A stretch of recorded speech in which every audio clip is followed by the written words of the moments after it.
Starting take two in 3, 2, 1, go!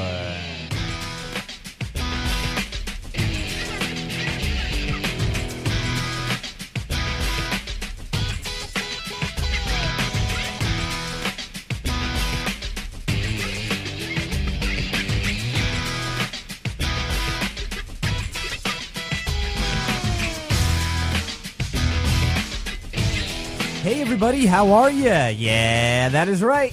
Ronnie and I are back for another episode of Take Two right here.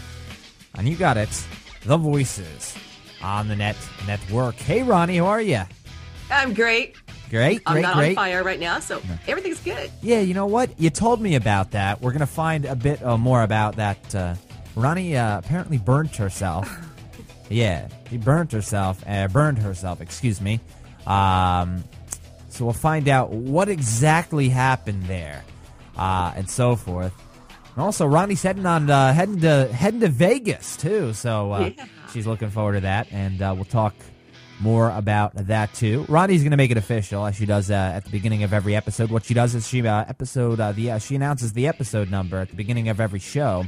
For those of you that are new to the program, and well, we start upon that or after that, and we will get to that in just a bit. But if all of you tuned in right now would be so kind as the great listeners, please visit www.theonthenet.com. That is right, the Voices on the Net Network's website, where you will be able to find more information regarding the network. All you need to do is, once you're on the website, go to the top of the website, that front page, click the About link, where you will arrive at a web page providing you everything you need to know pertaining to the network in thorough detail. So if you're new to the network, well, that page will give you just what you need. Perfect page for you to find everything you need to know, rather than Ronnie and I explaining it to you each and every time. You could also check out podcasts of any of the episodes from any of the shows, and they're all available on demand for and at your very own convenience. And they're all there. You can check everything out by going to www.theonthenet.com.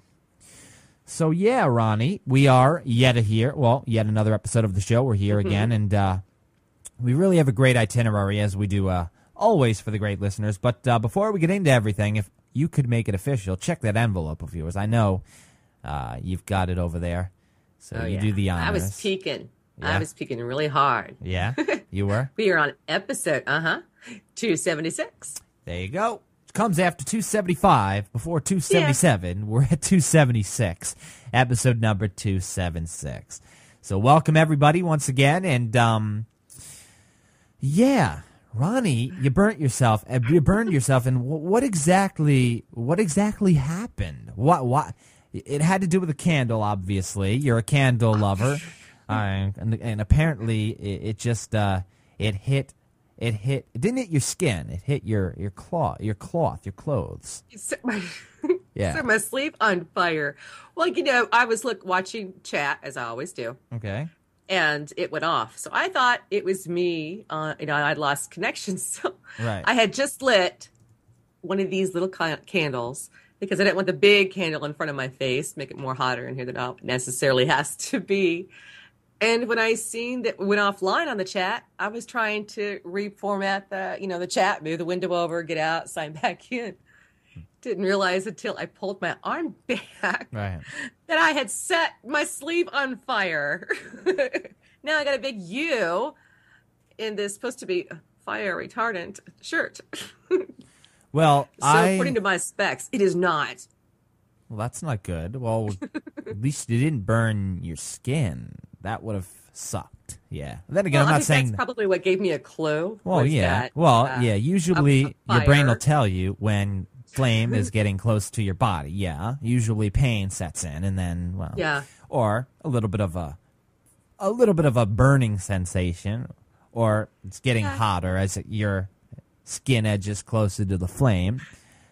Yeah, at least you didn't spontaneously combust. That would not have been. But I did waste a bottle of water to put myself out. Yeah. So that was Ronnie's moment of the day, the blonde moment time. Coming out, I guess. Oh, you better not say that, because there might be blondes listening. We don't want to. No disrespect whatsoever. No disrespect whatsoever. Hey, brunettes have blonde moments too. We all just I guess we all do. It's highlighted because, well, jokes surround that. Oh, it yeah. just happens to be that way. Jokes surround blondes that just, maybe a bit ditzy. There could be ditzy brunettes. There could be ditzy people with brown hair. It could be ditzy. You could be ditzy anyway. Yeah. You could have any color hair. It doesn't necessarily Depends matter what box color your they hair got it is. out of.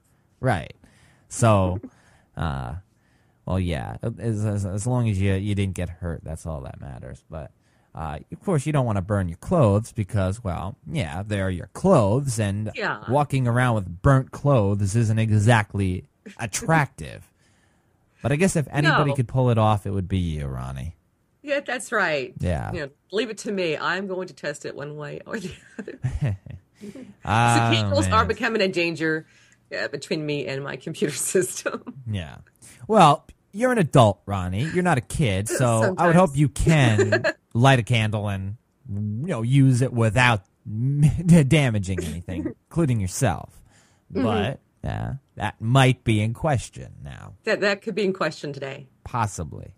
But yes, besides that, you do have something you're looking forward to, and that's Vegas. You're going to Vegas. I'm going to Vegas. You're excited about that. Yes, I am. You should be. First time for a while, I get to leave my studio and travel someplace else. So this will be interesting. My friends got together, purchased me a ticket, and I take off Tuesday. Nice. And, it's probably the more, well, obviously the fact that you're going to gamble, dumb question anyway. Clearly you're going to Vegas. You're going to gamble at least at one point. What are you going to do? Are you going to play poker? Are you going to play blackjack? Are you going to stick to the slots? One of my friends is a great poker player, so I might team up with her at the table for a while. But usually I'm a slot girl. I don't know if you should do that, Ronnie. They don't like, dealers usually don't like when you team up with another person. You should probably stick solo, yeah. They don't like colluding very much. You could actually get kicked out of a casino for teaming up, yeah. I intend to have a lot of fun. Now, I'm not sure if I'm going to remember any of it because I got a lot of things planned up for me, so I'm not sure what's all going on there. Right. But it'll be interesting to find out. I'm excited to find out. Right. My sister brought me over medication today, of course, drugged me up, so here we are. Might be why I set myself on fire. Possibly, yeah. That could be the... Oh, I'm going to blame her for that one then. So Yeah. I'm going to erase all my blonde things. I'm blaming it on her. Erase all your blonde moments. Yes. She was, they got a huge surprise. You can't be sick when you go out there. There's a huge surprise waiting for you when I get off the plane. So I'm excited to find out what it is, Right. to see what is in store for me. Haha, interesting. Well, I hope you do have a great time in Vegas. I've never been to Vegas. I'm in New Jersey. I've been to Atlantic City quite a few times because it's not that far from me. Well, it's in New Jersey, so it's really New Jersey's not that big of a love state. Boardwalk. So I've been to Atlantic City, but I've never been to Vegas. I would love to go to Vegas at least. Well, I'm sure at least once I'll head there at one point, but I haven't been there. I'm a big poker player. I love poker so much. So when I could get down to Atlantic City to play poker, well, I do. But I'd like to play poker, out in Vegas, see how it is out there. But hopefully you do have a great time. I'm sure you will. And you enjoy the time off, and you deserve it. All right. Well, what I'd like to get into here has to do with the music industry. And Ronnie, we've talked about the music industry, how it has changed quite a bit over the last 10 years. This has to do with Lady Gaga, and we know how popular Lady Gaga is. She's hugely popular. I mean, she was the first person to reach 10 million followers on Twitter. So clearly she's got some popularity on her side. And the thing is, and I think a lot of people fail to realize this, that she's not like many of the celebrities that have somebody tweeting for them. She actually tweets, and she actually interacts with her fans. Now, you wonder, how can somebody with 10 million plus followers interact with people without singling out a lot? Well, that's the challenge there. Clearly, she's not going to get to everyone, but she'll get to as many. Nobody can blame her for at least getting to a few, and nobody can crucify her for saying, oh, she's not getting to this one or she's not getting to that one. Well, she gets to as many as she can. She's busy. She's a singer. She's a musician. an artist, a very popular artist. A very popular artist that just recently sold over 1 million copies of her latest record, Born This Way, and 1.11 million copies during the week which ended May 29th, 2011. It actually marks the biggest first week sales total since back when 50 Cent released The Massacre, which debuted to 1.14 million copies back in 2005. Now, the last album to break the million mark was Taylor Swift. Yeah, Speak Now was her album. Started with 1.01 million copies last November. That's pretty amazing to be able to do something like that now because of what the industry has gone through. With people downloading music for free, with people don't purchase albums like they used to. They don't. And Amazon was involved with this. And we're going to go into what Amazon did, of course. But I want to hear your input, your opening statements about this. Are you a big Lady Gaga fan or no? Actually, I am. Oh, you are? Okay. Yes. All right. You know, that they're putting out that she has 2 albums. No, she has 3 albums. One was a spin-off of the first one, which is The Flame, and you have The Flame Monster. And, of course, now this one, Born This Way. Right. I'm intrigued by, she goes off and maybe comes off as a nut to some people. But, you know, she is business A1. She knows exactly what she's doing. She's been there, done that, and she's using her own personal experiences to bring herself out. You know, she has taken charge. And I think the reason why that this particular album, Born This Way, made it to where it is today, also with, of course, Amazon promotion and so forth, was how she pre-promoted it. There was the scandal with the song, and because Born This Way, when you listen to the song, does have some similarities to Madonna. Right. Her song, which is what, Express Yourself, I think it was. That caused some, the tension before the album even come out. People were on YouTube trying to find this song. Encouraged people to do so. Basically, you would go on there, you would see the title of the song, you click on it, it'd be something else. So she actually intrigued people before it even came to that. So it was like the pre-existence before the actual sales started. So all that stigma was already out there. Then she started going on to different shows and bringing out her life as Born This Way. Look what we've got going on in our society today. She utilized that. She talks to her fans, as you stated, on Twitter. She is a social networking genius, if you think about this. And what she did with Amazon, really, even though you think about it, people are going to look at that big loss. Oh, my God, how do you lose this big of money? It's not a loss. Look what they've gained. They went against Apple, iTunes, for crying out loud, the number one giant in that type of industry, and they took them on almost to like in a rip the rug out from underneath of them concept. And look where it's made her.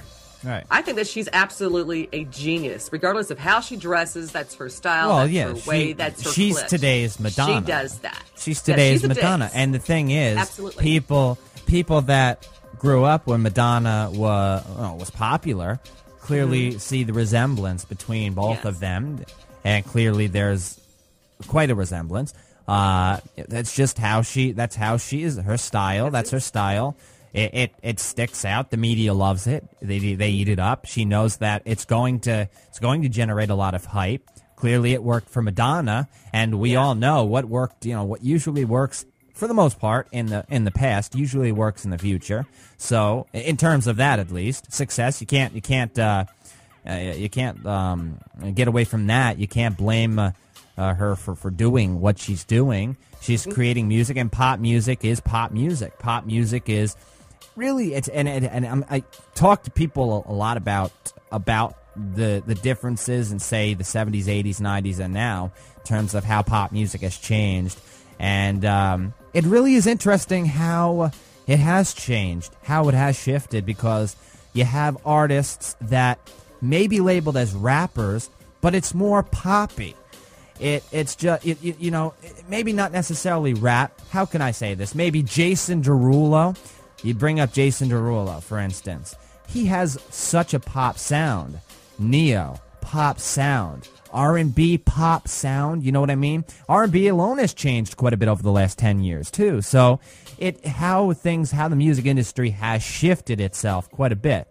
But let's get back to Lady Gaga and what she did, what she accomplished, and why. I'm a business major in college. Why I'm about to say what Lady Gaga and Amazon did is simply genius. Simply brilliant. Astonishing work by both of them. And a lot of people are crucifying Amazon and, well, maybe not so much Lady Gaga, but they're crucifying Amazon for what they did to help Lady Gaga here. Because that's what they did in terms of Amazon being quite big, a very large venue, very large venue for selling things, just about anything out there. You search for it on Amazon, more than likely you're going to find it. They took part in helping Gaga sell her albums. They sold the digital copies of her album, more in this way, for 99 cents a piece. Yes. However, what you may not know, Lady Gaga's team received the full amount of the album. They sold it, Amazon sold it for 99 cents to the people. So people had the chance to buy the album digitally for 99 cents. Lady Gaga was making out quite well. In the beginning, we're going to talk about where Amazon's going to make out well, too. They didn't make out well, too well at the beginning, as well as Lady Gaga. We're going to talk about the profitability, the long-term benefits from Amazon. But Lady Gaga was making about $8 or $9 per sale, rather than Amazon selling it for 99 cents. They had to put money out clearly to promote this. Clearly, that's what they had to do. So they're selling an album for 99 cents, giving Lady Gaga's team $9 per album, but they're clearly losing money there. They did. They lost about $3 million overall from doing this. But what is more important is that they didn't make a mistake doing this, because in the long term, they're actually going to make out very well. This was all in part because of their cloud service, where people can store their music downloads from Amazon via a service that Amazon has created. Now, their total, Gaga sold over 1 million records, but Amazon, if you want to add that to the equation, added to that million 440,000 copies. So 440,000 downloads went to their cloud service. They put in $3 million. That's what they spent. They lost $3 million, I mean. So if you think about it, the 440,000 downloads, that's future profit, possibly, potentially. Even if half of those were to even if you purchase a few songs here and there, you multiply that by hundreds of thousands of people, you're going to break the 3 million mark easily. So this is in the near future, folks. Amazon knew exactly what they were doing here. And when you would think, okay, they're making, what, 99, or they're paying out $9 per 99-cent download. They're losing a ton of money right there when you multiply it by hundreds of thousands of downloads. Really, no, they are losing money at the beginning, but they also have money to risk. And in my opinion, it's not that big of a risk when you put your faith in an artist such as Lady Gaga. Because I doubt they even remotely thought that they weren't going to do well by putting their hopes, their chance, somewhat of a risk into Lady Gaga and how well her album was going to sell. You put an album created by Lady Gaga up for sale for 99 cents per album, you're going to get a lot of sales. I don't care if music is free or not out there. People are going to support their favorite artist. 99 cents is not that much. You're going to get a high-quality album, too. You notice when you download free music, it's kind of, some of it's crappy. It's not as great quality as you think. Well, people notice that. Why wouldn't you just spend 99 cents to get a full album, digital? You're not going to go out and buy the physical album anyway. You might as well spend 99 cents to get that digital album. Amazon did a great thing here. And, of course, Lady Gaga and her team made out very well, too. But I could tell you that this is brilliant. It really is. Absolutely. It's a promotional tactic. It is. I mean, look how much they would have spent anyway to promote. I mean, they don't really have to promote Amazon.com. Everybody knows that. No matter where you go, there's an ad for it. They're all over the place. Right. Everybody knows it, but you got to find a niche somehow to draw these people to it. Right. Lady Gaga comes along. What better opportunity do you have than her? The following, the records that she's broken, the mentality that she brings with her. I mean, she brings so much into this type of industry. Right. They made a great investment in her on the promotional aspect, because also you have people are going to Amazon, they're doing their cloud promotion, because some people are charging $24-25 to even be a part of a cloud. But with this, they're even teaming up. When you think about Target, those that bought the 99 cents are now also going to Target, still bringing in more money than any other record person out there, which was the projected, I guess, is $7 million. It's now a $10 million contract with her selling it. When you compare to another CD, DVD that's out there for $20, they're selling it for 10. Right. She's doing the mass versus, we're going to overcharge for this, go with everybody else. Instead, she's charging basically, the minimum, like $10, as Target was talking about doing. Right. Versus what other artists have done. I mean, look at the promotional value that she's giving, not only for herself right now, but even in the future. She's going around. I mean, the show that she's been on, she's on a promotional tour now. Yeah. It's been so in the past 3 weeks. People are glued to her and what she has. Executives are glued to her as to what she has. She is the ticket, right now, the hot ticket in the industry. Right. Would you pay easily, right off the bat, would it even be second thought for you to even spend 99 cents on an album? Even an album that isn't your favorite artist for 99 cents. You know that you can more than likely get that album for free out there. Mm-hmm. But for 99 cents, they lure you in because you know you're getting it from a legitimate source. You know it's not going to be riddled with viruses and malware and all of that, or riddled with it. So clearly, this was and she knew this was only going to be a temporary scenario. She knew that. Right. This is why she's not. It's not as she's going to charge 99 cents every single day. It's not going to be a long-term situation. She knew that she wanted to lure people in because she's for free music. She's admitted that. She's admitted that. She doesn't mind if unauthorized sources are being used by thousands of people, tens of thousands of people, millions of people. She doesn't mind. She would rather get the music out. That's what she likes. She likes that fact. You know how I feel about the copyright infringement and so forth, P2P networking, people downloading music off of P2P networking. I think people do go a bit overboard with the hype surrounding it. It's not as big of a deal as many people make it out to be, because remember, these musicians, there's an infrastructure to the music industry. These musicians are making out well when they tour. That's where they know they're going to make their money. They're going to make their money touring, because you can't illegally download a tour. You can't. You have to go in order to enjoy the music. Yeah, you can watch the videos that are posted on YouTube and so forth, but it's not the same. It's not like being at a concert, the live atmosphere. So artists are making money off of their tour merchandise and the tickets, and of course the albums, although that has changed greatly over the past 10 years. We know that. But any artist that sees Lady Gaga selling over, or any artist for that matter, selling over 1 million albums in 2011, well, I'll tell you right now, that is a very good sign when you see that. A very good sign when you see that.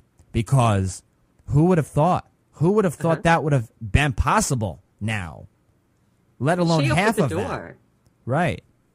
I watched her on, I think it was The View. She did 2 interviews on there. She just stated out there that she was not in this industry when she started out into it, that she did not want to be someone that was money-oriented. Her view was she wanted to go out there because she wanted to make music and do this her way. She didn't want to be like everybody else. You've fallen into the same thing, and just like you stated that she was for the free downloads and so forth like that, but she was not for the money. the money was not, I mean, money has to be important to you at some point in time, but her point of view was that she wanted to shock the system and show that it could be done by someone like her. And I think she's done that big time on this issue. Oh, absolutely. And the prominent point to bring up here is that it doesn't take, as it did 10 years, 15 years ago, it doesn't take the amounts of money that you would have spent advertising as it did, say, 15 years ago now, because you can use sources like Twitter, you could use sources like Facebook, you could use sources, these social networking sources that allow you to get the message out very quickly. When you have an avenue where you could simply, with the click of a button, get a message out to millions of people, as Lady Gaga does have that opportunity at any given time with 10 million plus followers on a Twitter account, that is a very, very powerful tool. And then you have one of the most popular avenues for buying things on in Amazon doing their part to help Lady Gaga get that album out for 99 cents because, and there was a lot in it for Amazon because with their cloud source, with what they did, they created a way for people to purchase downloads, music downloads, store them on their cloud source, their cloud service. In other words, on the internet, the cloud. So people could simply go to any computer they want and listen to that music. And that's what a lot of people are talking about now, where we're headed. Rather than using a hard drive and transferring music from computer to computer, or using an MP3 player even, you have access to your music wherever you go. So if you have a computer in New Jersey, and you're going over to Wisconsin, and then you're heading over to California, each and every computer in each and every one of those states has access to your personal music. Your personal music. Now, people worry, well, what about the illegal music downloads that are stored to these cloud sources and so forth? Well, again, they're going to identify the music files as they're tagged. And I don't know exactly how they're going to combat that, but again, you know how I feel about the copyright infringement. Don't make such a big deal over it. Listen, people are making money off of music. Take it. Take what you can get. Because remember, there's still the live scene. That's not going anywhere. That isn't going anywhere, at least anytime soon. The illegal downloads are going to happen. They're going to happen regardless of whether you charge somebody millions of dollars for downloading a couple of songs trying to scare everybody else.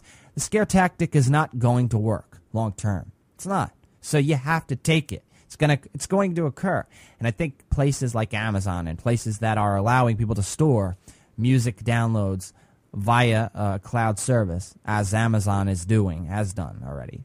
currently doing, they're going to just have to deal with what they're going to take in. That's what they're going to have to deal with. And I think they know that because they see Lady Gaga just sold over 1 million records, 440,000 on Amazon alone. Yeah, I think they're sitting quite pretty because they know the profitability measures looking very, very, very positive. 440,000, 10% of those you're going to make money off of, I bet you. And we're talking about music downloads here. Hundreds of thousands of people spending 99 cents per song. That adds up quite quickly once you get into the hundreds of thousands of people range. So I'm very glad to see people with money using it the right way. If you have the money, they do. Amazon is rich. We know Amazon's a very big company. We know that what's his name? Bezos, is it? I think is that his name? Is he the guy that runs Amazon? What's his first name? Let me see. I can't remember his first name. His last name, I believe, is Bezos. Jeff Bezos. He's smart. He's smart with what he did here. He can afford it. $3 million. Heck, you want to lose the $3 million now, you're going to gain that in no time. All right. We do have to move into the associations on this 276th episode of Take Two right here on the Voices on the Net network. So, Ronnie, why don't you start us off with an association over there? I know you've got a couple over there. Oh, yeah. Oprah Winfrey. Now we know she's not on the air anymore. She went off. But in 2004, get this, she had one of the world's richest entertainers on her show, and she decided one day that she got all these people together that purchased the tickets that needed cars. So on her show, the 19th season, she gave away everybody in the audience a car, which was 276 cars in total. Each one was $28,000 book price. They were fully loaded, and they were done by Pontiac.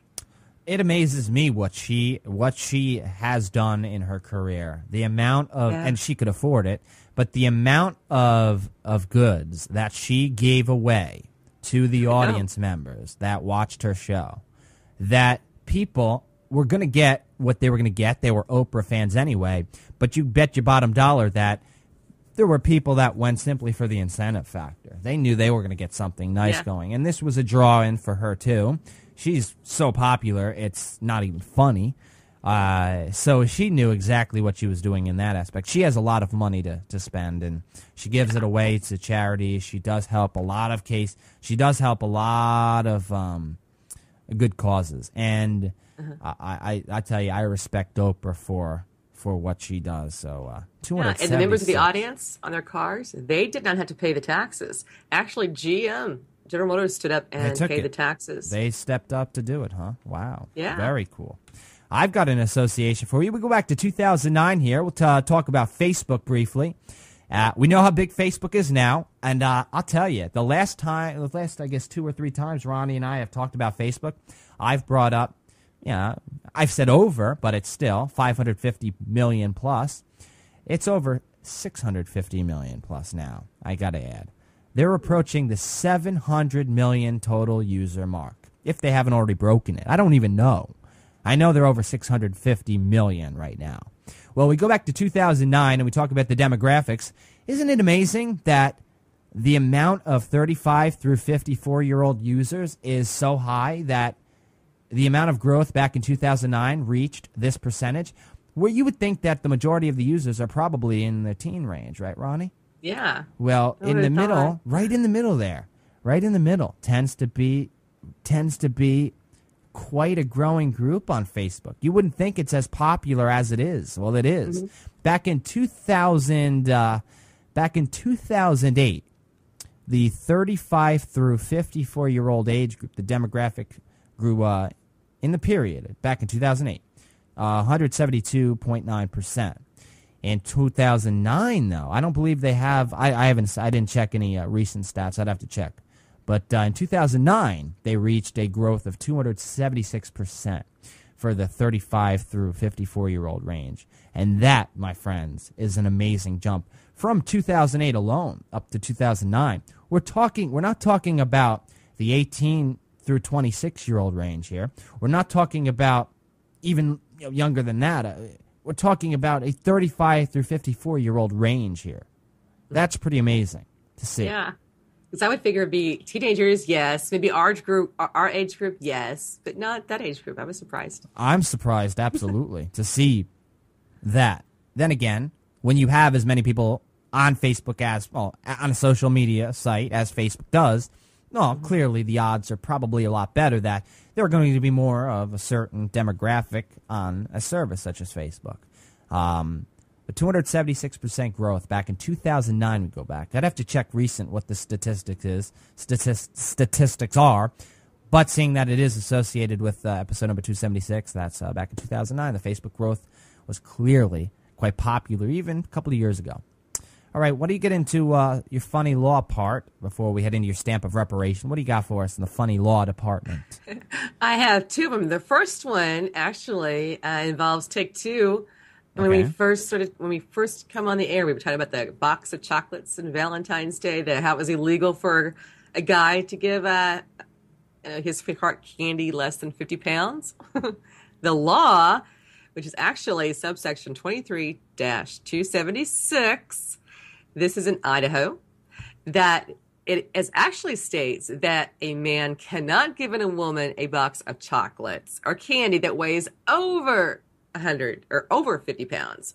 It was repealed in 1976 to where now it states the 20-pound mark. So now it's illegal to give anybody candy, the male, female persuasion, 20 pounds or over in candy. How could anybody even eat that much candy? I'm not sure. How could you even find it? And I wondered, when we talked about it back, I can't even remember the episode, but it was way back when we talked about it. Oh, it was episode 2? It went back when we talked about it. I'm like, how can anybody even find a box that weighs that much? A box of candy that weighs that much? We're talking about gigantic candy here, folks. So clearly, not as realistic as you'd think. But we could always count on Ronnie to give us the funny laws. All right, we do have to get into your stamp of reparation, Ronnie. But before we get into Ronnie's stamp of reparation on this 276th episode of Take Two, it is time to thank our sponsor. That is right. This portion of episode number 276 is brought to you by Audible.com, and we thank Audible for their support of the Take Two program as well as the Voices on the Net network. Now listen up, ladies and gents, because Ronnie and I have a great deal for all of you, and you don't even have to spend a single dime. Nope. You're going to receive one free audiobook and a 14-day, a 2-week free trial to browse over 85,000 audiobooks. Yeah, 85,000 audiobooks and counting. Always adding great audiobooks on Audible. A great, great service. Really the best, the premier service on the web right there when it comes to audiobooks. We'll give you one free audiobook and a 2-week free trial to browse the selection of audiobooks offered. If you go to audibletrial.com/take2 to take advantage of that offer, that's what you will get. audibletrial.com/take2. audibletrial.com/take2. You'll be glad you did. Thing is, if you're an avid reader, more than likely you like to hold a paperback book up. You're traditionally reading. I know you probably enjoy that quite a bit. Well, take a chance and take advantage of this offer, because more than likely, you enjoy watching TV, even though you're a reader. Even though you're a reader, you may enjoy watching movies. Even though you're a reader, you probably enjoy listening to music, right? You enjoy listening to your favorite radio shows, your favorite podcasts. Well, if you check this out, the auditory experience allows you to, enjoy your favorite books while somebody reads them to you. And the voiceover artists that are behind these books, they make them so interesting. It's like watching a movie or a television show. Close your eyes, you really, really are sent into the story. They add so much dramatic appeal, so much comedic appeal to these books. You really should try it. If you haven't tried it, what do you have to lose? You don't have to spend a cent. And Ronnie and I are so confident that you all will enjoy this service so much that you'll want to subscribe to it. You don't have to pay that much. You get the pricing information by going to audibletrial.com/take2. Not expensive whatsoever. Try it out. You don't have to, no risk whatsoever. One free audiobook and a 14-day free trial. You'd be glad you did. As always, we thank Audible for their generous support of the Take Two program as well as the Voices on the Net network. All right, Ronnie, what do you say you get into your stamp of reparation? Got a few minutes here, so you've got the mic. Oh, good article on CNN.com. It involves Oakland, California. How would you like it if you come home, which it sounds kind of interesting to me because I've done this. You come home, your house has been burglarized, and your laptop is missing, okay? There is a guy named Joshua Kaufman who did just that. This is back in March of this year. Now, mind you, right now, as of this date of airing, this is June 3rd. This tells you how long his process and ordeal that he's had to go through. The one thing that he did prior to it being stolen, however, was that he actually installed a program called Hidden, where it tracks that if someone would take it, you have access to go on there and record video as long as the computer is in use. He did just that. He wasn't for sure before it was stolen whether or not this particular software would actually work. Well, guess what? It does. He got the spitting image of the person who had control over his computer system. He knew what was going on, what information was being erased from the computer, what was being looked at on the computer, and what the user, the imposter, was doing with the computer. Now, mind you, with all of this evidence, he took it to the Oakland Police Department, and their response was, they did not have any time nor the resources to investigate this case. He already did that. He gave them the evidence. Oh, boo, right there in front of them. How much investigation purposes do you need to continue on? Making a report? Nothing for this guy. Absolutely nothing. So what he did, I am glad of this guy. About time. I think other people should do the same thing. He went out and did it all on his own, started on his Twitter account, started a website, put it on there, titled it, "This Guy Has My MacBook." The media picked up on it, and lo and behold, finally, after all of these months, he finally retrieves his MacBook and gets it back. After he's done all the investigation, the media has to get involved to force the foot in the door. The guy that has the laptop, however, was just basically in property of stolen property. So what's going to go on with that? I don't know. 5, 10 years. Depends on what California is doing these days before they release all the prisoners from prison. Add a little tax incentive there. But the real guy who took it, we will probably never see him ever again. But this just goes to show that some of the software out there actually does work, and you do have a law in your own hands. And Oakland Police Department, I think you better get your nose to the ground and start doing your job. I think this is what the taxpayer dollars are for, not the citizens have to go out there and become law enforcement. How much did this company pay this guy to use? I just want to know how much did this company pay this guy to use his product? Their product. I want to know, just out of the ordinary, because I don't believe it for 1 second. This has to be a marketing ploy. It seriously has to be a marketing ploy here. This company knows, oh, you know what? This guy puts my product, our product, on his computer. He throws his computer somewhere random. Somebody steals it. It catches whoever stole it. The product catches them. The police then do their job. Now they receive widespread national coverage. They make a fortune. Now you could guarantee this company is going to do quite well in the sales department. I can guarantee you that. They may, but I guess they'll have to come out in court to find out how this guy came into possession of property that was reported stolen. Because if that is the case, JJ, this guy's going down big time as well as the company. Regardless, it's going to be against it. But regardless, the guy that's being held $20,000 bail. So what? Random. It could have been any other person. What you do is, why wouldn't this be a great marketing ploy? As a business major, I'll give you the GIF right here. I'll give you the exact GIF right here. This company, Hidden, it's called, right? It's the software's called Hidden, right?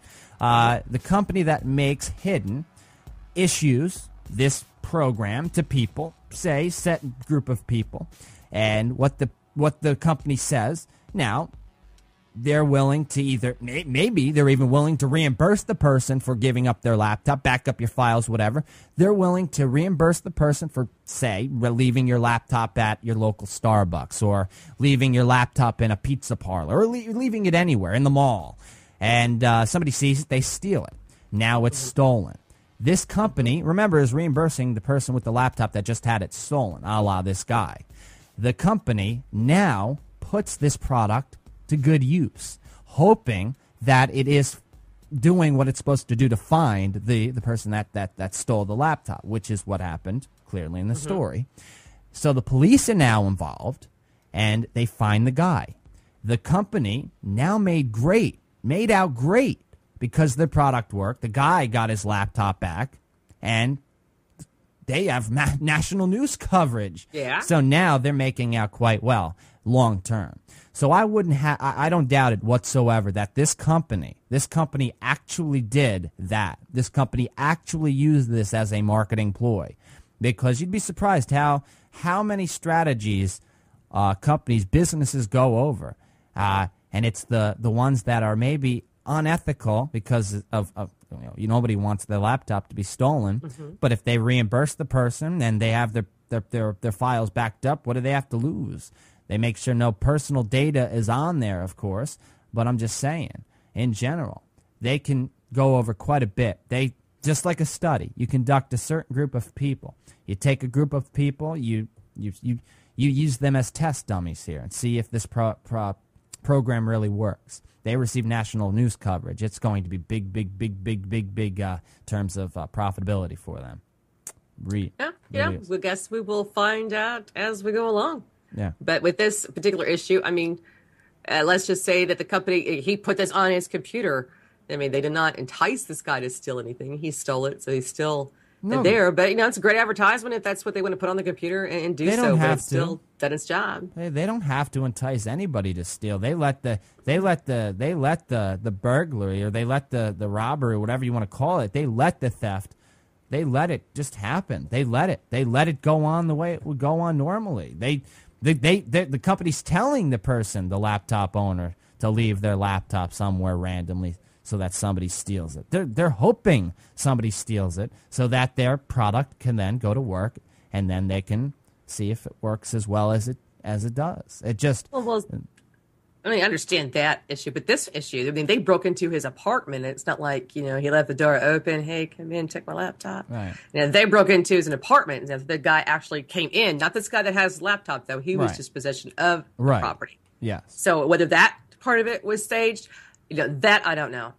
That will have to be found out in the court process to find out. But that'd be, that's an interesting sidekick as to whether or not this company played a role. Well, it's just utilizing what this tool is supposed to do. It's supposed to allow your webcam to capture somebody that has access to your computer. It simply activates your webcam without them knowing, and it takes pictures of somebody using the computer because the webcam's right in front of your laptop. So anybody that's looking at a web page or they're simply in front of the computer is going to have the picture taken, and it's going to be sent back to a secondary source. And in other words, this person that had their laptop stolen has another computer that is being sent the images that the laptop that was stolen is taking, and that's how this guy found out who it is, thanks to this product. There are other products that do exactly this, and that's why people wonder, well, what... Somebody's spying on me? You have a webcam on your laptop. Who's looking at me? So it's just, I've heard of these programs before, and they're used for these purposes. I believe a school used it recently, probably within the past 3 months, that this type of program was utilized with the school system as spying on the students at home. Yeah. All right, we do have to go to the break. I do understand. Great stamp of reparation, though. I really appreciate it. All right, we're going to go to the break, but what we're going to be doing first is, let me tell you what we're going to be going into, actually. It is the Friday episode of Take Two, which means Ronnie is going to be featuring her movie report. We look forward to what Ronnie has to say. I don't even know what movie she went to go see. But we're going to be talking about 10 business emails you should not send. Yeah, we're going to base it off of a CNN article here. Interesting that we can probably condense a few of these. There's 10 of them. We all know that people tend to use internet lingo when they send emails. But if you're sending a business email, how far do people go when they do use internet lingo, when they use certain fonts? What if certain fonts, what if certain things you do in a business email can actually turn off somebody else, say a boss or somebody else that has to do with a business, some business proposition?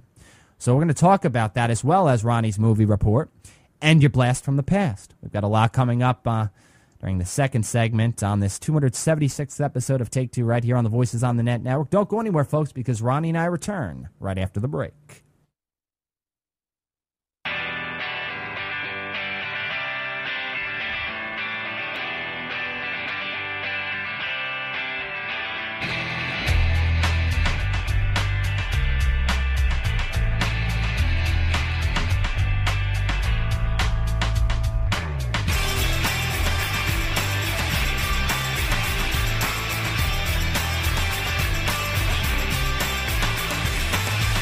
Hey, guess what, guys and gals? Ronnie and I are back. That is right. We're back for the second segment on this 276th episode of the show. That is Take Two, right here on the Voices on the Net Network. We've got a lot coming up, so you don't want to go anywhere. Leave Ronnie and I when we say you don't want to go anywhere, because Ronnie's movie report coming up, your blast from the past coming up. Also, we're going to go into 10 business emails you should not send. How can we condense that list, though? Based off of a CNN article. Good article, but we're going to base it off of that, dissect it, and maybe condense a few of them, combine a few of them. Just really talk about a few. Well, we'll talk about all of them, but we'll just go into it overall. You just stay tuned. You'll be glad you did. All right, but before we get into that, all of the good stuff, if all of you tuned in right now would be so kind and visit www.vonthenet.com. That is right, the Voices on the Net Network's website, where you, the great listeners, will be able to find more information regarding the Voices on the Net Network. Yeah, that's right. All you need to do is go up to the top of the website where you will see the About link. You click it. It will take you to a web page which will provide you everything you need to know pertaining to the network in thorough detail. A great web page for those of you that are new to the network and you know absolutely nothing about this network. Well, that page will give you everything you need to know. You can also check out podcasts of any of the episodes from any of the shows, and they're all available on demand for and at your very own convenience. And you can check all of these brilliant features out, folks, by going to www.vonthenet.com. Well, Ronnie, we're back. And, I know. We're going to be going into this here, and I've sent a lot of business emails, a lot of them. And there's certain, I guess, rules, if you want to say, rules to follow when you're sending a business email, because you treat this in many ways like royalty. This business email can lead to money. Money is good. That business email, you want you want the turnover ratio to be a positive result. You don't want it to be a negative result. And in many cases, believe it or not, and I've noticed this by talking to a few people, by reading articles, by reading comments, people that send a business email, they spend time doing it too, and they notice one little mistake, and they wonder, why didn't I receive a response back? Well, if you look at your emails and the reasons that you do not receive a response, the chances are there's something going on with that email. Chances are, yeah, you made a mistake. Made a mistake, JJ? What do you mean? Well, there's an article on CNN right here, CNN, a column that's called Netiquette that CNN started. That goes into 10 business emails you shouldn't send, or in other words, avoiding certain things in an email when you're sending it to somebody that has to do with a business proposition. We're going to start off with number 1 right here, and then we'll go down the list, Ronnie. We'll start off with number 1, yelling. And this is really common knowledge because anybody knows, even if you're instant messaging someone, even if you're talking to someone face-to-face, you're not going to shout at them. You're not going to yell at them unless you're angry, right? Shouting constitutes somebody that's angry. Yeah, when you're yelling at me or you're type it in there, attention, you just lost me. Because now you're trying to get my attention, but it doesn't work for a lot of people. And, in the business industry, attention and yelling and doing all that is, you can do that on your own time. You're talking to your friends or just making a sub-statement. But to a boss or to a potential employer or in the business industry, why waste your time with a subject line such as that because you've just lost the case? Right. Well, and one thing I also want to add to this that actually wasn't even brought up in the article or in this sub point of this article, or the sub topic of this topic, was when to use caps. Because I think a lot of people, when they're creating an email or they're writing an article or they're writing a message, when you want to highlight something, people tend to, they want it to stick out. That's what a highlight is all about. You want one word or a group of words to stick out. People that type in, say, all bold or all capitals is annoying in general, regardless of whether it is bold or all caps. And I think this netiquette article should have added that factor too. I'm going to add it right now. When you're typing in all caps or all bolds, it just proves to you that you're being irritating. It is. It proves to the boss, to the side, that you're being irritating. Somebody is either trying to get your attention or vice versa, in other words, because you're either, I don't know, maybe feel that the other party's not going to hear you unless you yell. Somebody else is not going to hear you unless you use all bold. In other words, when you're using bold to highlight a word or a group of words, it would be all right to a point if you, say, used capitals to highlight a specific word. I would use bold, but people that write, you brought up attention, dot. You're going to obviously maybe put that in capital letters, and then the rest would be how a sentence would be written. Because when you're using the word attention, you're trying to get somebody's attention clearly. When you put it in the subject line too, you're going to you're not going to write attention in all lowercase letters. You're going to want to maybe uppercase or capitalize each and every letter, and that's what people do. I could tell you that there's nothing wrong with that because you're trying to get their attention, and attention is a lot like you shouting. It's not necessarily irritating unless you put the whole subject line in capital letters, or the whole email in capital letters.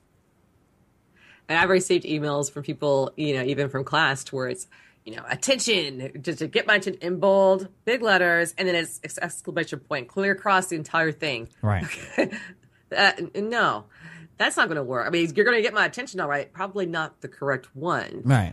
I mean, there's different ways of doing that. I mean, you can do it in reference to something. You can put RE as to this pertains to such and such, such and such. Make it more business-like. I mean, I don't understand if it's internal emails that are going on. If that's an internal email and it's from from your employer to employee type situation, or even your coworkers, that's a different story because it has a different type of formality to it. But I think when you're going out in the business world, you're wanting to make a statement as that you are professional, as if you were in front of this person before their desk. Right. Or writing out a letter as you would formally. Because remember when we were going to school, there were certain ways you did a letter. Oh, yeah. There's certain ways that you do an email that can still be professional without having to do all the, the fonts that you can use that are out there. The glitz and glamour. And when you talk about using the subject line attention and keep using all capital letters, just trying to use proper etiquette, proper email etiquette, I would place that in to an article like this. You're typing attention, all capital letters, ... or capital all capital letters for attention, a colon, or all capital letters attention, a dash, whatever. You're trying to use proper email etiquette, and that would be placed in into perspective with this right here. However, utilizing all capital letters in an email or even the entire subject line can come across as quite irritating. Number 2, going all kindergarten with your fonts. That's number 2 in the CNN article right here, titled 10 Business Emails You Should Not Send. In other words, and this plays a part because I'm sure you've heard it during one point or another in your lives, that the type of font you use can come across as either irritating, childish, or so forth. That there are certain fonts you just would not use in a business email. For instance, Comic Sans comes across as something that's comical, something that is cartoonish, something that is a bit childish. You would use that maybe in an instant message, but you wouldn't use that in a business email. It looks cool. It may be even easier on the eyes, but it comes across as if a boss or an owner or a business partner or somebody that is on the other side is looking at this email. They notice that the text is in Comic Sans. They're going to see it as, I don't know. You might as well put smiley faces and so forth. They're going to take you seriously when you're doing that. Usually it's Times Roman, the 12-point font that is more business appropriate, just as you would do on a typewriter. When there was typewriters, same exact thing, but to go all kooky on people.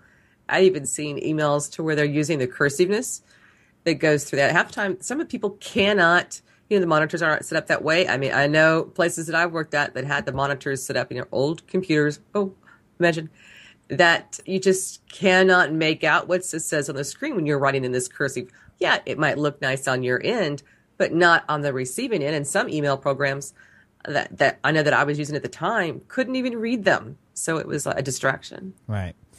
The format of your email is so important. It's so important. Because you're making, in many cases, a business email, maybe the first email you're sending to your boss, maybe the very first email you're sending to the opposing party. So you want that to be equal to what a first impression would be like. You're going out, say, to meet your boss for the very first time. Or you're going out to meet somebody. It's a business proposition. You're going out to meet that person for the very first time. Are you going to dress half-assed? Are you going to dress as you would, say, bumming around the house? No, you're probably going to wear a suit. You're probably going to wear something that's nice, khakis and a nice shirt. You're going to look nice. Well, if you were to implement what you would do if you were to go out and meet your boss or your business partner or whomever on the other end that has to do with a business proposition, you would implement that into an email, comparing that to, say, first impression, makes all the difference. And that's really what we're talking about here. 10 business emails you should avoid sending.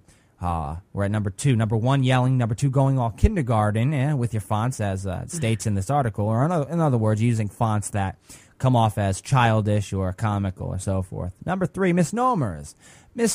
Now, when we talk about using, say, people that are lazy, people that just don't focus on typos.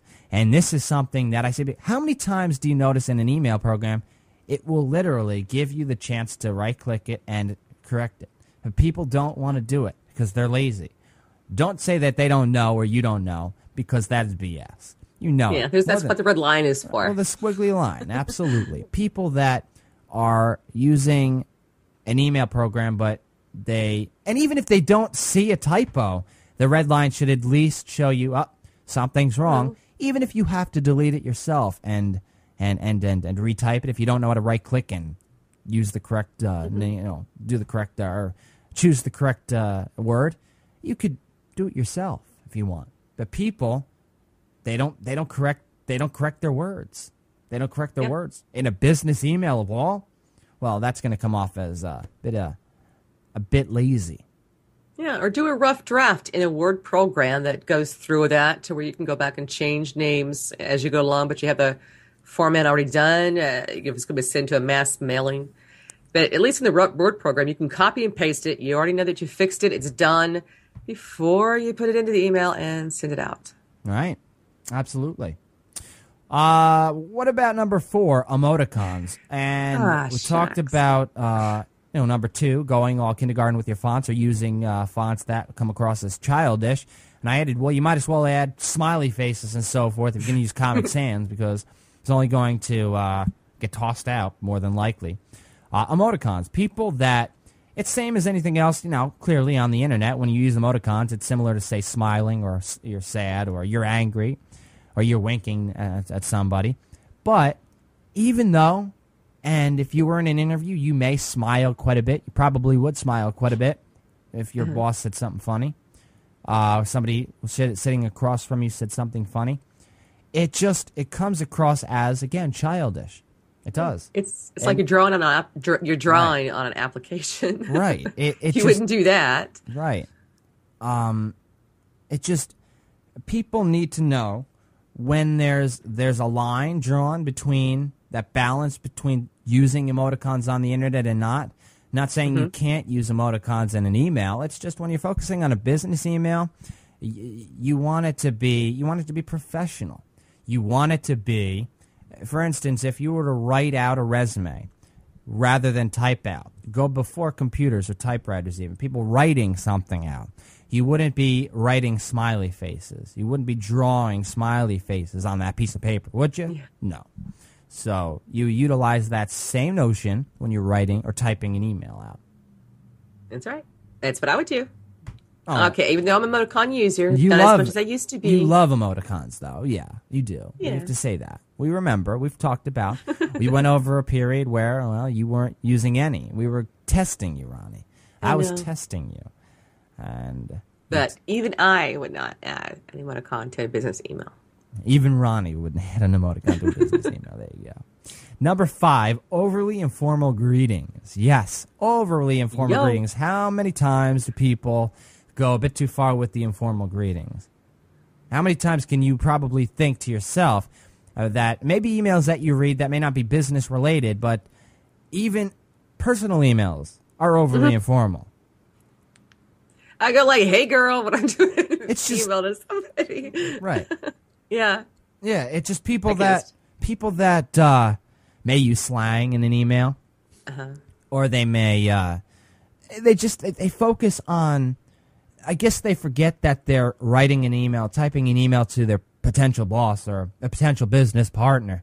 That they don't focus on punctuation, they don't focus on the word usage, they don't focus on that aspect. In other words, formatting your business email to be to be presented to a boss or somebody that is going to read it. They're going to really determine whether or not you're professional based off of how you write, basically how you type, the format of your email, a first impression.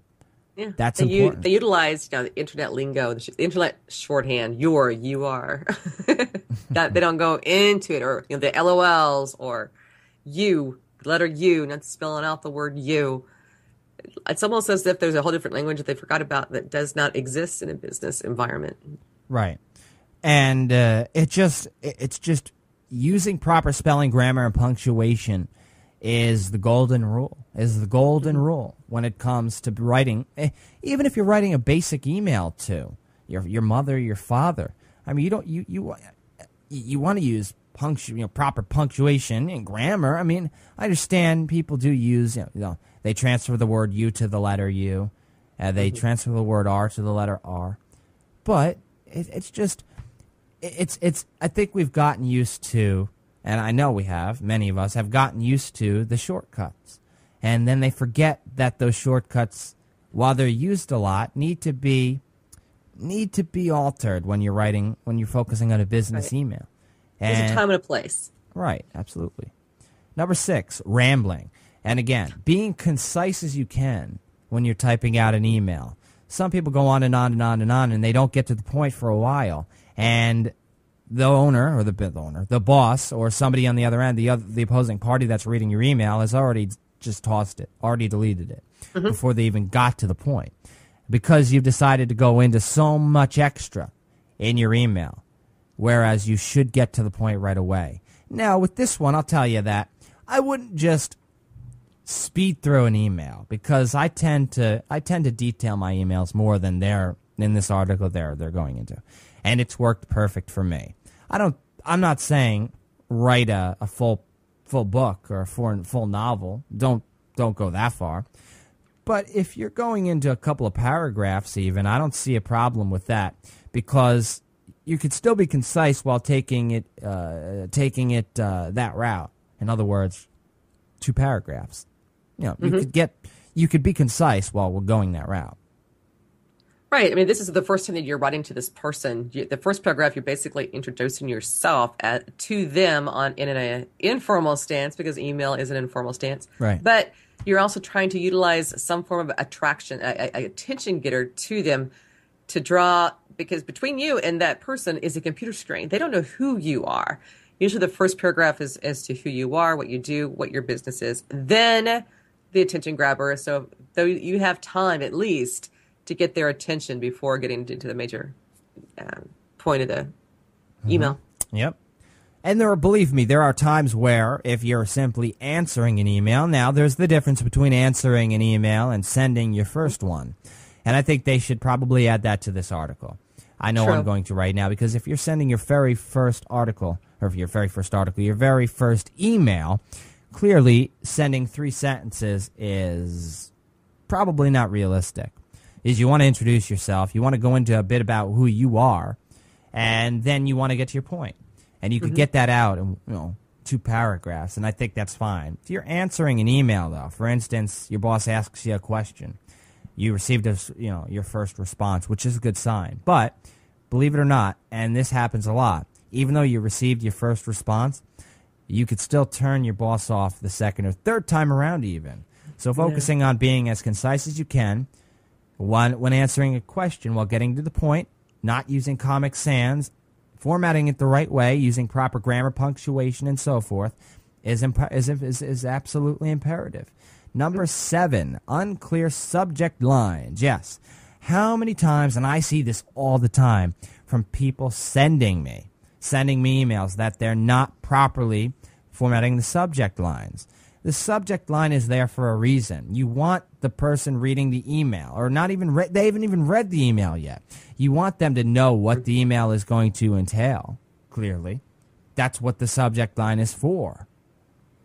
Right, because when you go to your inbox and your boss or whomever you were writing this email to, the inbox is so close to what? The trash and the spam. And usually it goes off of that subject line. Right.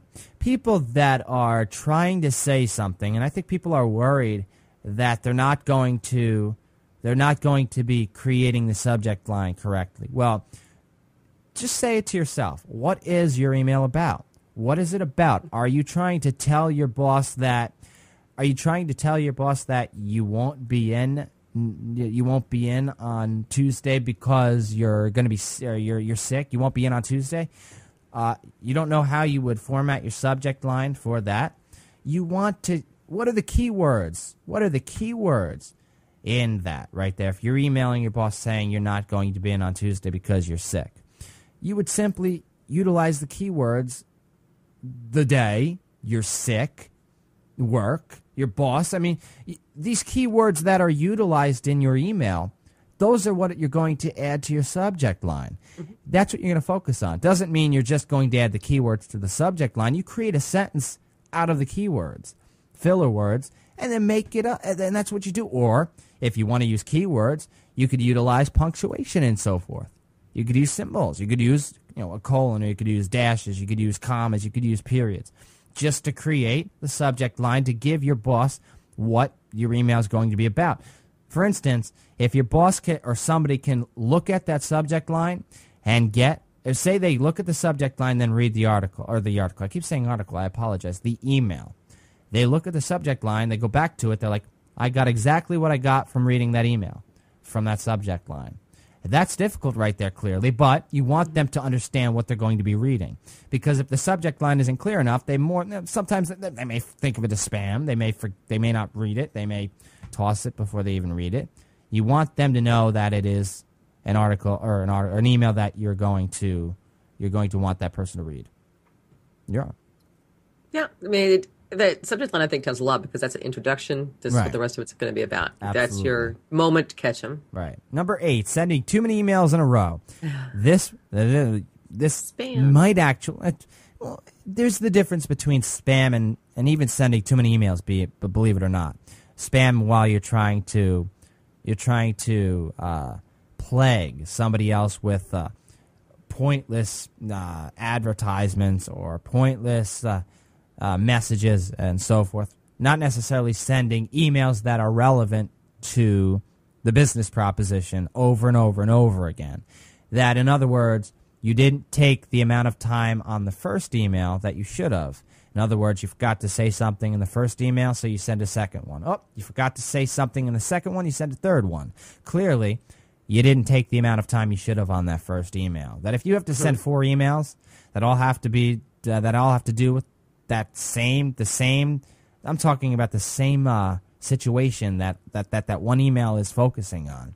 You're trying to send a message to your boss, or you're trying to send a message to the opposing party, and you're trying to say maybe a multitude of things, but you didn't get it all out in that first email. Remember, this isn't similar to you talking to your boss on the phone, where you are forced to think right off the bat. You could take 30 minutes and send an email to somebody. So don't rush 2 minutes through an email and miss points. Send it in full detail. I understand maybe forgetting something the first time and sending a second email, but you'd be surprised how many people send 5, 6, 7, 8 or more emails because they forget to say certain things.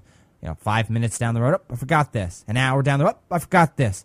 You're filling the opposing party's inbox up, and you think that's really going to... You think they're going to appreciate that? They're going to have to sift through all those emails. Rather than just sifting through one email, they're going to be sifting through multiple ones. It's worse enough sifting through a multitude of text in one email trying to get to the point. Try sifting through multiple emails. It's a lot different. Right, because they're going from the last to the first. So they're reading it backwards on their emails. Is how it's coming across to you. But also, got to give them time to reply. There are times when I haven't been able to get on the computer. Right. To respond to an email, and it's just like bam, bam, bam. Didn't you get my message? Hey, how about are you never going to answer me? Well, I didn't get onto the email, and there was a problem. There was something going on, so give them time to respond. Absolutely. Number 9, clip art. This is crazy. Clip art even available anymore? Wow, clip art. I remember clip art back in Microsoft Word 97. I remember that was popular. I can't remember the last time I used clip art. It's crazy. So I'm assuming they're focusing on the really bad images that were in the Microsoft Word 97 program. The clip art that was sometimes you couldn't even figure out what the image portrayed. It's like, well, okay, what if you were to format your email as you would use a company logo or maybe a personal logo because you format your email a certain way? I can tell you, when I send my emails, business emails, I have the Voices on the Net Network logo at the top of the email, formatted at the bottom with my name, founder of the Voices on the Net Network, and the link. I would hope that they would not they would tell you not to use that because I don't see anything wrong with that. So this one maybe I'm not necessarily confused by, but I didn't even know clip art was necessarily still around because of the internet. Because you could get just about any image you want from Google. But yeah, I guess they're making a point. We're going back 5-10 years ago here. Yeah. In other words, don't be like caveman and you're only making your symbols with a picture. True, yeah. They say pictures may say a lot of words, 1,000 words. I understand that. But it's like when you're focusing on a business email, use text. Use text. Yes. Yeah. Number 10, not using the right method of contact. This one, I'll tell you right now, I don't fully agree with. Facebook, they're saying, don't use Facebook to send an email. All right, I understand. You want to send a business email via your inbox or via your email program. Totally understand that. But they're saying never to use Facebook in terms of contacting, say you need to contact somebody that you're trying to get a hold of, and it has to do with a business proposition. I could tell you that I've contacted guests that I featured on my show, A Session with JJ, through Facebook. Facebook is a social media outlet. You can get a hold of a lot of people via Facebook. It's an easy way to get a hold of people. So I don't necessarily have anything against in that aspect. If you're sending, say, a professional email, it has to do with, say, a business proposition you know of the person, you send an email to that person. You know their email address. But if you're looking up the person for the first time and you see that they have a Facebook profile, more than likely they do, I don't see why you can't send an opening email to them. Even if you don't know their email address, you send an email via Facebook messaging to them, maybe to get their email, or if you want to get out a point. I don't necessarily fully agree with this one here. I don't. Well, I think the biggest issue, because that becomes the biggest play that we have nowadays, is that future employers, present employers, having access to your Facebook because of what you yourself have put on there. I think that is the biggest justification. I mean, if you're using Facebook as a form of, such as you do for the business, that's different. You don't have that type of content on there. But for those that go out and party hardy and put up different pictures of themselves, no matter what they're doing, on their Facebook, and then these people look, and this is the first time they're seeing you on Facebook, that has this type of accessibility. I mean, they're able to see this. So that really isn't a professional found if that is a type of a person that they are, as far as the party hardy and what they're going to be putting onto their Facebook. Right. But professionally wise, you have a professional page put up there. It's done for business. That's different. But I think it's more the personal industry when you don't want these people knowing what you're doing in your life. But then again, if you're utilizing that, it's your responsibility to get those pictures off and make it more professional. Well, that's even ridiculous in itself, because listen, we talked about just this past show. We talked about human behavior and the social media aspect, how we're measured by social media now. Human behavior measured by social media. That just about everybody has a Facebook account. Just about everybody has, if not are using a social media network in some way. So it's a part of our lives now. It's a part of society. So you're telling me, placing that into major emphasis or even minor emphasis, that people that are trying to hide certain pictures or they're trying to hide certain things, I don't buy that. If you don't want people to see something, don't post it. That's how I feel about that. That's how you should be. But I'm just saying, if that's what's on your webpage, I wouldn't be using it. Well, Ronnie, if you need to get a hold of somebody and it has to do with a business proposition and you have a picture on there, I'm not saying prevent yourself from contacting that person because you have a picture you don't want that specific individual to see. Clearly, if it's a problem, then you would get rid of it in the first place anyway. Well, you should. I would hope so.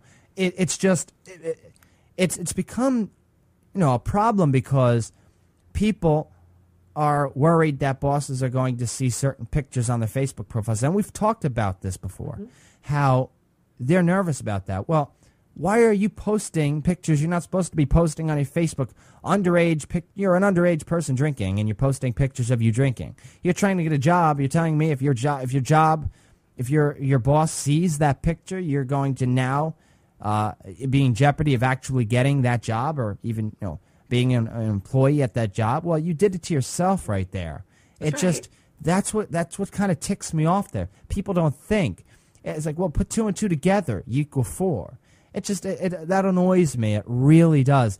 And that social media is a part of our lives now that, well, before you know it, Facebook, I don't know where it is now, but I know Facebook was working on an email service. I don't know if it is active or if it's being worked on, so don't quote me on it, but Facebook is that popular. Social networking is that popular.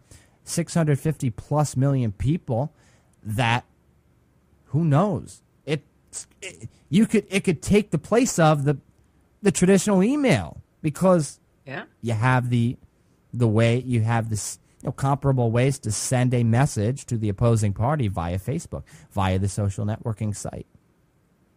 Yeah, exactly true. Right. I'm just saying there's people out there that you literally have to spell it out for them that these pictures are not acceptable. If this is the type that you're going to be, if you're going to utilize Facebook, because if it's open to the public, everybody has the chance to see it. And believe me, a potential boss or potential client is going to look you up on Facebook. That's the number one place to find somebody, to find out who they are, what they're up to. I mean, they're going to utilize it. If they're going to utilize it, then you need to take responsibility and you can ditch it.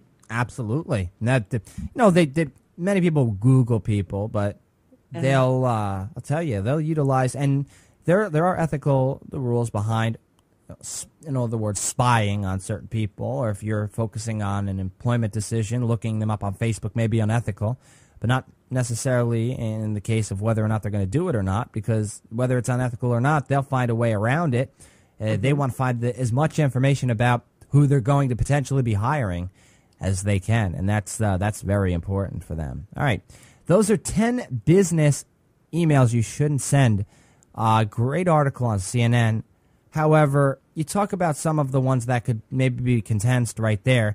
The clip art one is kind of just out of the ordinary. I don't know if the clip art was still around.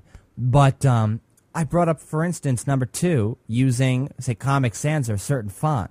You could place emoticons in that. You could have condensed, in my opinion, emoticons with that number 2. You could have condensed, clip art in its own self, and so forth. You could have probably placed 3 in 1 there. I understand they want it to be as meticulous as they can. They want to be as thorough as they can, going into each detail right there. But it really is, in a nutshell, formatting your email in a professional manner, using proper punctuation, proper grammar. Knowing what you're doing before going into it, because remember, take it as you would if you're getting ready to go to your first interview, dressing up. You're not going to wear bum around the house clothes going to your first interview. Use it as the comparison as a first impression. I do that all the time. Anytime I'm trying to book a guest, it's a business proposition right there. I'm trying to book a guest coming on the network, which is going to hopefully benefit me and, of course, the guest, too, in the long run for exposure purposes. Plays a massive role. There was one thing that was not on there, and I know that one of the businesses that I worked for, of course, she was a stickler. She hated anybody who puts into her email PS, because to her, that was an afterthought. If you wanted to talk about something, don't put PS. She wanted it in the email itself, because PS, for some reason, did not appeal to her. She thought that was unprofessional, that should have been included in the original writing, and that PS should not be allowed. What do you think? PS? Yeah, PS was her problem. Well, I'll tell you, I usually like to get out as much as I can before I use my signature. My signature entails that the email is done. My signature signifies that it is finished. So if you want to get something out, it's not as it's written in ink or so forth until that send button is clicked. You can delete certain parts. You can edit certain parts of an email and add certain sentences or edit certain sentences. So that PS could be somewhat implemented or somewhere implemented within that email very easily. Where the ending would signify, or where your name would signify the end of that email, that it is finalized. So, no, I mean, I understand where she's coming from right there with that. That it's not as if you've already written it in pen on a piece of paper, and that's your last piece of paper, and you have to send it out right away.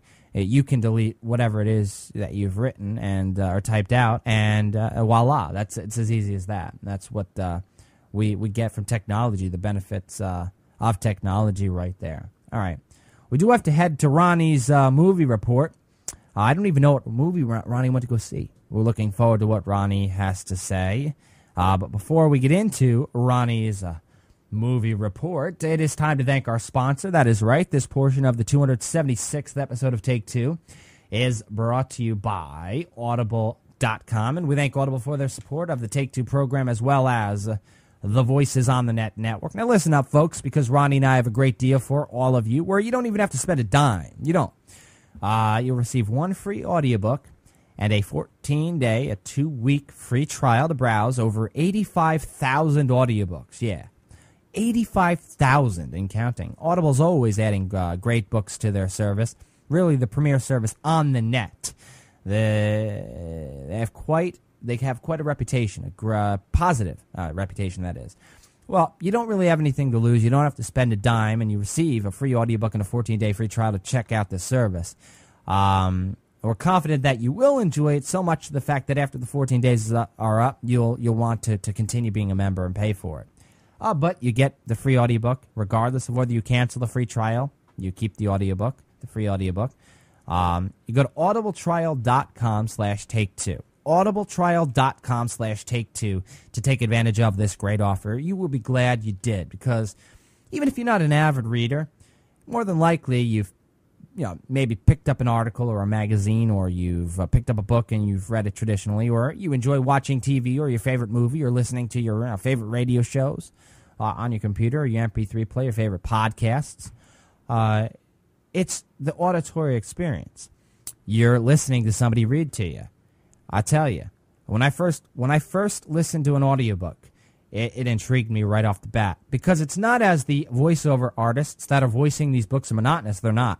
They had dramatic appeal. They had comedic appeal. They had a lot to these books. And you'll be glad you tried this out. I'm pretty sure, Ronnie's pretty sure, we're pretty sure that you will. So you go to audibletrial.com/take2 right now to take advantage of this great offer. You will. And not... you will be glad you did. All right, we as always, we thank Audible for their support of the Take Two program as well as the Voices on the Net a network. All right, Ronnie, let's head into your movie report. I am really looking forward to what you want to go see, what you have to say. I don't even know what you want to go see. So what do you say we get into it? You ready? I'm ready. All right, folks, here we go. Ronnie's movie report. Get your tickets and popcorn ready, because it is time to take a break from the critics. It's Ronnie's movie report. All right, so what did you go see, Ronnie? Pirates of the Caribbean on Stranger's Tides. Love this movie. Of course, I'm a Johnny Depp fan, but also I'm a Pirates of the Caribbean fan. But yes, Jack Sparrow is back once again. It recently opened on May 22nd of this year. Mm-hmm. And believe it or not, it cost $250 million to make this movie. And of course, the first weekend, they only kind of grossed about $90 million. So I don't know if they're going to make any money off of this one, due to, I think, that David Cook, who happened to have been the director in the beginning from Disney, was fired before this. Now, he was in part of the first 3 Pirates of the Caribbean series, and Johnny Depp and him got along great. He understood why Johnny Depp brought this character out in the way that he did, because some people were complaining that the character was gay, that that's not how a pirate would act. Well, he brought into the Depp, and Cook understood this. And, he continues on, even though Cook was not there, in this particular movie. And I'm telling you what, if you're used to the Pirates of the Caribbean, you're not going to be disappointed with this one. Penelope Cruz is back. She is amazing. I cannot say enough about her.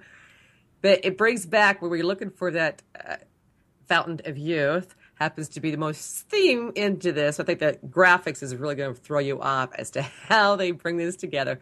Most of the movie, when you look at it and then they talk about it, is made blue screened. So they were never actually on location for a lot of these things to go on, and you're going to be amazed as to how they pulled it off. Pirates of the Caribbean, Johnny Depp brings back Jack Sparrow the same way he has done in previous ones, but I'm afraid this will be the last one. So if you want to go ahead and watch him, this is probably going to be the last movie that he will make in this particular series. So we'll see if he brings back Mr. Jack Sparrow. Same format, just a different plan of action, I guess, in this movie. But I was not disappointed. Right. As far as the acting credentials, I mean, they hit it dead on. There was people that I really didn't realize was in the first ones. I mean, you got Keith Richards. I had no idea that he was in here. That the cast comes together in a great format. You're going to enjoy what you're going to see. I mean, it's a continuation of the last Pirates of the Caribbean, so you really don't need to watch all three to catch up in Stage 4 because it's the same format, different play game. So you said you said that because I know how much the movie has grossed so far worldwide. Thus far, they've more than doubled their revenue, Ronnie. Really have it because thus far, of course, the reports that were on the internet was 90 million compared to 250,000 or 250 million it cost to make the movie. Well, it's not only the United States of America; it's worldwide. Well, yeah, but according to the counts here, that there wasn't really a lot of people. I mean, I've been watching the people as they enter the movie theater when they watch this and watch their expressions. They were. I mean, a few of them were disappointed. They expected, I guess, maybe a more different version. I think they expected some kind of you have different movies that extend on, for instance, Hangover 2 from last week. It's just the same cast of characters. They changed the script up a little, but it's still the same format. There really isn't a difference in the type of acting that's going to be going on in this movie. It's the same as before. Right. Just if you're a fan of Johnny Depp or a fan of Pirates of the Caribbean, you won't be disappointed. Now, if you're not, you may be disappointed in the movie because I think you have to be a fan to enjoy episode 4, which I think will be the last. Right. I heard a lot of people actually enjoyed it. I know a couple of people that want to go see it, and they said they enjoyed it. They thought Penelope Cruz was great in it, and yes, she is. And so forth. I didn't see it. I don't get to the movies as much as I'd like to go. And that's your job. But yes, the movie did has brought in so far over $640 million worldwide. So they've more than doubled their revenue and so forth. So looks like it's going to do quite well in the long run. So. Yeah, I think it will. It's doing pretty good. I mean, it's a great movie if you're a fan. Yeah. Not. Yeah.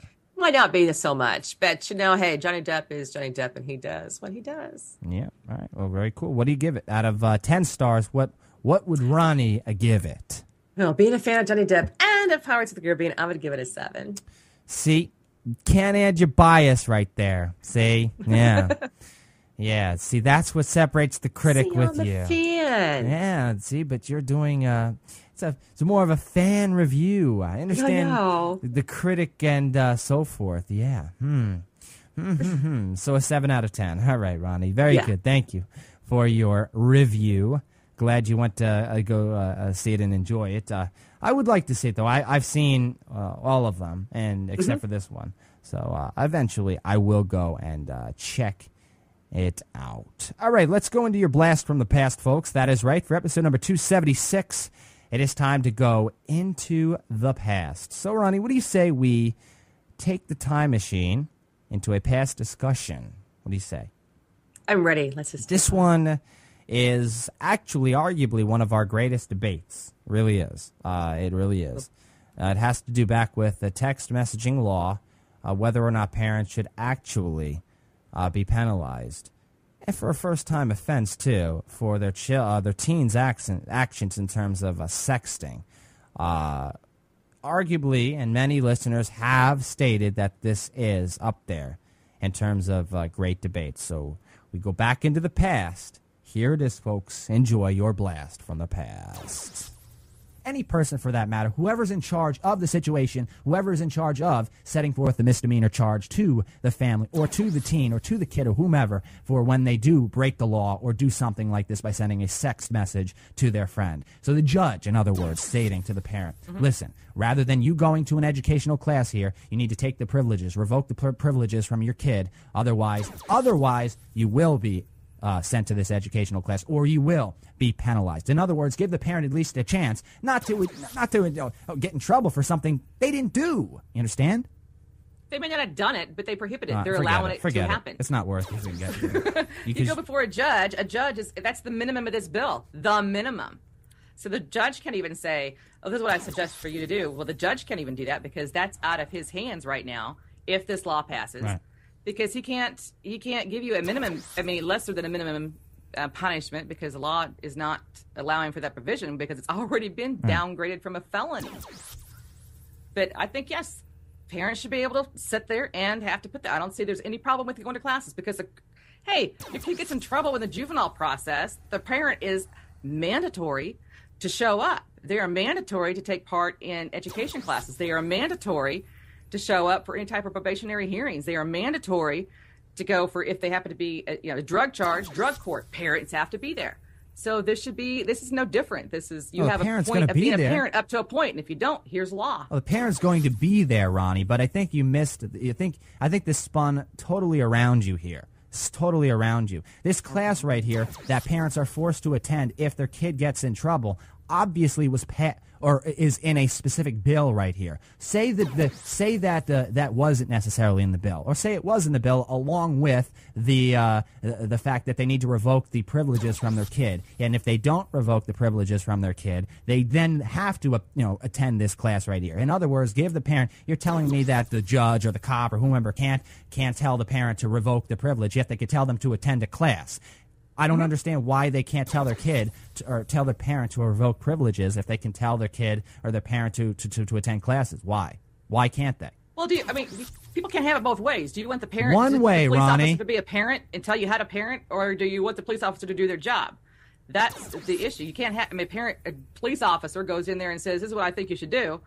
That doesn't mean anything. It's just a word coming out of a police officer's mouth advising you this is what can happen. But Ronnie, there's already in the bill right here the fact that if a teen sends a text message to a friend, the parent must attend a class, an educational class. There's already that in the bill that these individuals want to propose. Okay, there's already this in the bill. Okay, why can that be in a bill, but why can't this little detail be included into the bill? In other words, stating that the parent revokes the text messaging privileges from their teen. If they do not revoke these text messaging privileges from their teen, then they are required to attend a class. I don't understand why that can't be added to a bill. I don't understand it. Back on episode number 210, that's when we went into that great debate right there. As I stated before the blast from the past, listeners definitely ranked that one up there in terms of debates. And if you haven't already checked it out, it's on episode number 210 back on February 9th, 2011. If you'd like to check it out, go to www.vonthenet.com. You can check it out there, listen to the podcast. It really went up for quite some time. I believe it was a 25-minute debate, and it gets quite loud. So if you want to check it out, I definitely... Listen to Ronnie laughing over there. She knows I owned her. But the fact is, if you want to check it out... I'm just playing. She knows that I am, though. But if you want to check it out, you will definitely enjoy it, more than likely, in other words. For less of words, actually. But anyhow, we do have to go. That's all the time we have for this 276th episode of Take Two. We gave you a little more. We gave you a little more today because we're actually going to be on break for the week of June 6th through June 10th. Ronnie's going on vacation. She's taking a break. She's going to Vegas, and hopefully she's going to win some money. So we're not going to be doing Take Two for that week, but we'll be back for yet another episode of Take Two back on June 13th, unless something changes drastically, but we plan on returning then to do it all over for you. So, Ronnie, you have a great time in Vegas. Win some money, please. I'm going to. Try. You're going to. You have to try. Don't expect that you hope you do. Oh, you're going to. Okay, well, have a positive attitude to do it. And don't team up with somebody at the poker table. I don't want to hear that you've been taken away and beaten in a desert somewhere. I don't want to hear that. But we do have to go, folks. Much love to you all. You all are the greatest. Hope you enjoyed the show. Bye-bye, folks. Take care, everyone. Bye-bye.